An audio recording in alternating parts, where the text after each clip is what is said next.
están fuertemente apoyando las medidas que lleva el gobierno, y por otro lado, líneas radicales que están poniendo una voz crítica al respecto con los conceptos. En primer lugar, todos nosotros queremos que el gobierno tenga éxito. No apostamos al fracaso, no apostamos a un retroceso en términos de capacidad de gobierno. Por una razón fundamental, porque los problemas, las crisis, los paga el hombre común, no los paga el gobernante exclusivamente. Por lo tanto, especular con el fracaso ajeno es una mala costumbre que no debemos tener. Yo siempre pensé que la virtud de un político consiste en ganar elecciones porque hace las cosas mejor, no porque al otro le va mal, sino porque hace las cosas mejor, porque propone cosas mejores.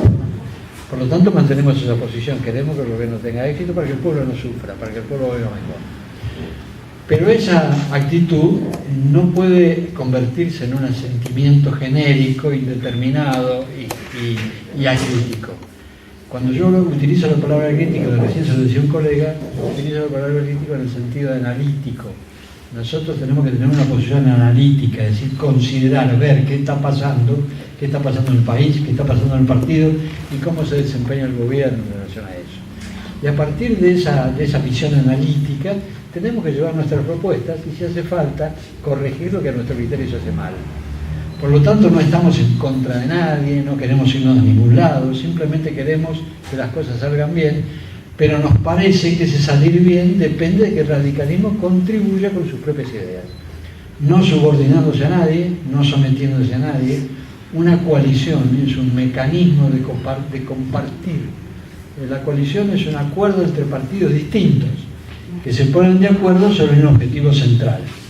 Pero cada partido preserva su identidad, no se diluye. No hay un partido que chupa a los demás. Los partidos que integran una coalición preservan su propio espacio porque tienen una cobertura social que deben preservar, que deben conservar. El radicalismo tiene que hacer eso, el radicalismo debe defender su identidad, el radicalismo debe seguir siendo un partido autónomo, el radicalismo debe tener las mejores relaciones posibles con los restantes socios de la coalición, pero estar alejado de toda idea de subordinación. Y fundamentalmente hay que tener en cuenta una cosa: la política democrática tiene como propósito mejorar la calidad de vida de la gente, no la calidad de vida de los dirigentes. Por lo tanto, los objetivos personales, los objetivos individuales, las carreras políticas individuales son secundarias frente al interés colectivo. El radicalismo tiene que tener presente que el interés colectivo es el objetivo de su pensamiento. ¿Y qué pasa en esta situación que está atravesando el país? Yo diría lo siguiente: la Argentina viene arrastrando un problema de características injustas e inmorales. La Argentina hoy tiene, según la última encuesta del INDEC, un 25% de su población viviendo en situación de pobreza. Y en un país potencialmente rico como es la Argentina ha producido el año pasado 150 millones de toneladas de grano. No puede ser que haya gente en la Argentina que pase hambre, no hay razón para que suceda eso. Se trata de un problema de distribución. Hay gente que no recibe la cantidad y la cantidad de bienes que debería recibir para vivir bien. Y eso me parece que es una situación de injusticia que el radicalismo tiene que contribuir a modificar. La Argentina tiene que crecer más rápido de lo que está creciendo ahora, pero ese crecimiento debe ser distribuido con justicia. Hay que hacer dos cosas simultáneamente: crecer y distribuir, para lograr el nivel de equilibrio que tenemos que tener. Esto además garantiza la vigencia de la democracia, porque donde hay problemas sociales graves, la democracia se vuelve inestable, lógicamente, y beneficia la calidad de vida individual, porque, entre otras cosas, no sé acá, pero sí en el Gran Buenos Aires, porque vivo en Avellaneda, en el Gran Buenos Aires la inseguridad es una constante, y por lo tanto la situación social también es un telón de fondo de la inseguridad. De manera que lo primero que debe resolver la Argentina es el problema de la injusticia en la distribución de los recursos. Yo creo que el gobierno hace los esfuerzos que puede hacer para lograr ese objetivo, pero tropieza con dificultades. ¿Ejemplo? Por ejemplo, voy a nombrar dos dificultades grandes. Primero, el nivel de endeudamiento. Cuando se aplica un programa gradualista en un Estado que tiene déficit, hay que financiar ese déficit de alguna manera. la manera que eligió el gobierno es el endeudamiento externo. El gobierno toma crédito del exterior para financiar el déficit. Eso tiene un techo. Y como nos pasó con la convertibilidad en el año 2001, llega un momento en que los prestamistas extranjeros no te prestan más, porque se llegó al nivel de endeudamiento posible. Por lo tanto, hay que terminar con este proceso de endeudamiento. Hay que terminar gradualmente, no bruscamente, pero hay que terminarlo.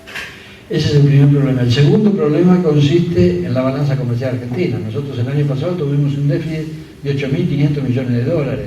Este año lo vamos a repetir por lo menos.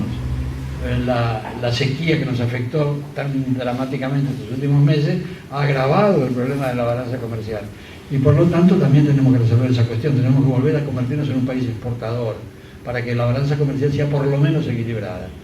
De manera que ahí tenemos problemas que hay que afrontar y hay que resolver. Me parece que ahí tiene que aparecer el radicalismo, contribuyendo a la solución, proponiendo caminos y discutiendo si tiene que discutir. No se trata de pensar que porque uno pertenece a una coalición tiene que someterse a los dictados del partido predominante en la convención, en la coalición. Al contrario, nosotros tenemos que hacer un aporte serio de carácter positivo que tienda a contribuir, primero, a evitar los errores que se cometieron, y se cometieron muchos más errores no provocados. Y en segundo lugar, cuando se cometen los errores, denunciarlos y corregirlos.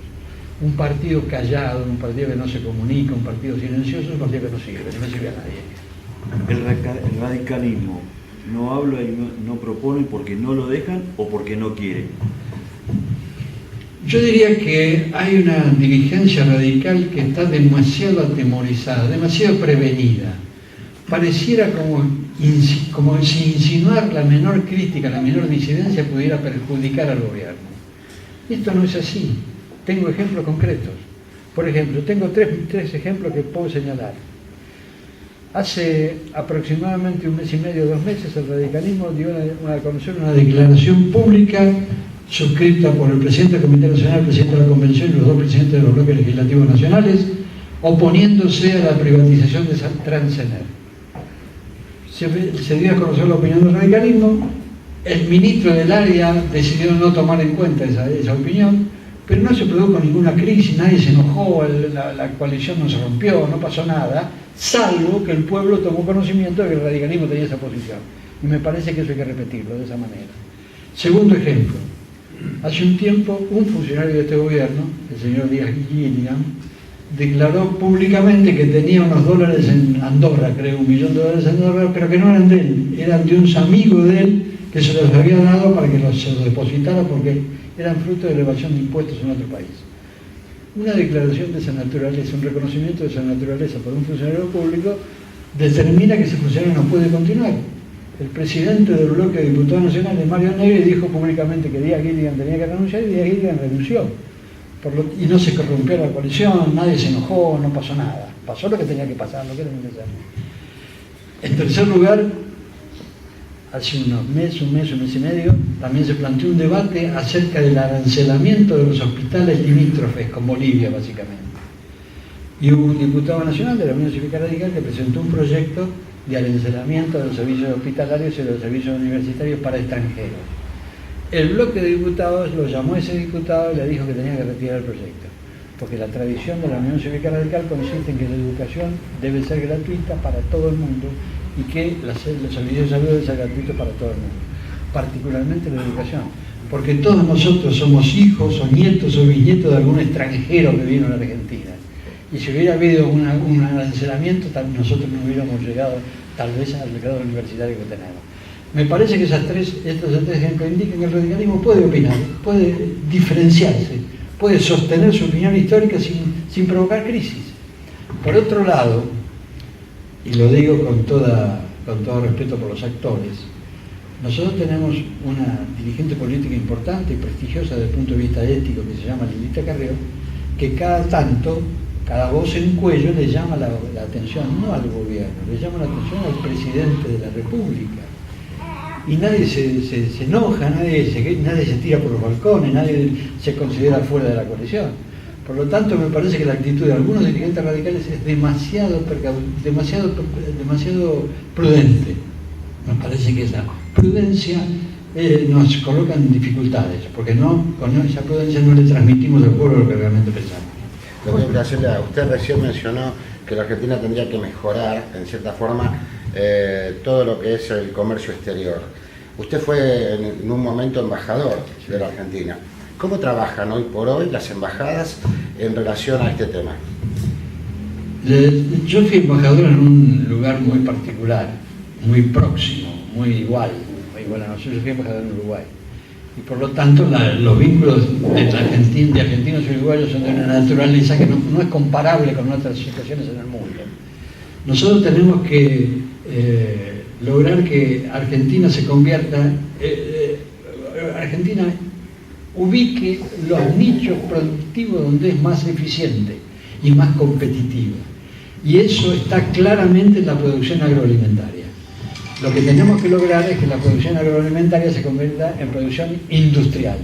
Tenemos que dejar de exportar vacas cortadas por la mitad y granos a granel, y tenemos que exportar alimentos. Con el valor agregado de los alimentos vamos a ser mucho más competitivos y vamos a poder penetrar en grandes mercados. Nosotros tenemos una oportunidad histórica de penetrar en el mercado chino, como en alguna medida ya lo estamos haciendo. China está en condiciones de absorber una producción muy importante que no solamente abarca a la Argentina, sino toda Latinoamérica.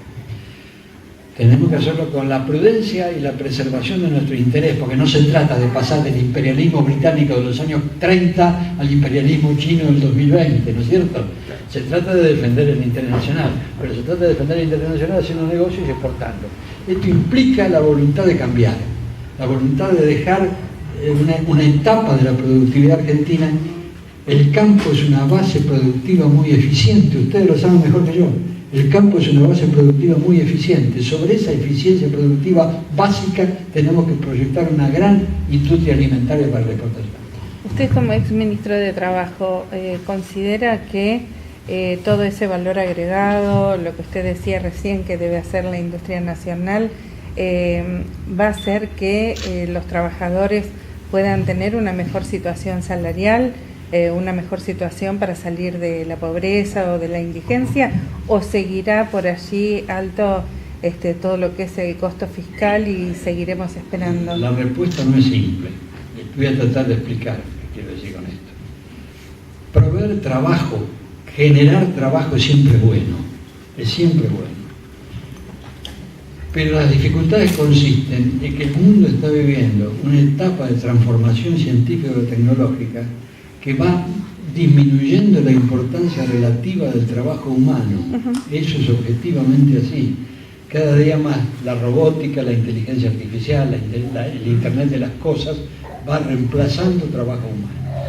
Algunos expertos dicen que no se trata de que se reemplaza trabajo humano, sino que se reemplazan ciertos trabajos que van a ser sustituidos por otros trabajos. Es posible que se logre esa transformación, pero para eso hace falta reformular el sistema educativo argentino, porque el conocimiento técnico y científico se adquiere en la escuela. El que no va a la escuela no lo adquiere y por lo tanto nunca sabe cómo ejercer el trabajo que tiene que ejecutar. Por lo tanto, hay dos problemas laborales en el mundo moderno. El primero, la falta de trabajo que azota a la Argentina y a otros países del mundo. Y en segundo lugar, la necesidad de adquirir conocimiento científico-tecnológico para afrontar los trabajos con el contenido técnico que ahora tienen los trabajos. Me parece que ese es un tema que debe constituirse en una política de Estado. Argentina ha tenido pocas políticas de Estado. Política de Estado es aquella política que se mantiene permanente más allá del cambio de gobierno, ¿no es cierto? Que no entran, son políticas que no entran en la competencia electoral y que se sostienen en el tiempo. La Argentina tuvo una política que históricamente se sostuvo en el tiempo, que fue la política educativa a partir de la ley 1420. La ley 1420 fue un enorme asimilador social. No se olviden que cuando se menciona la ley 1420, la mitad de la población de Argentina era extranjera. Había que hacer todo un proceso de asimilación. Y en segundo lugar, un proceso de transmisión de conocimiento que le permitió a la sociedad argentina evolucionar rápidamente.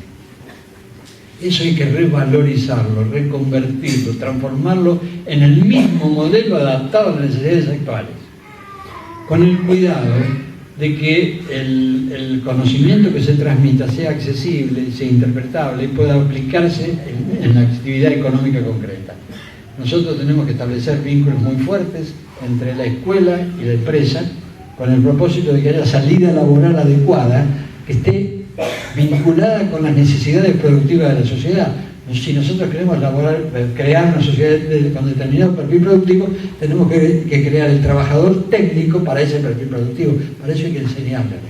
¿Qué opinión le merece el aumento tarifario que está dando el gobierno en este momento? Los aumentos tarifarios han sido absolutamente inevitables. Yo sería un demagogo si me limitara a condenar el aumento tarifario, porque el nivel de las tarifas públicas era ridículo en su momento y por lo tanto había que modificarlo.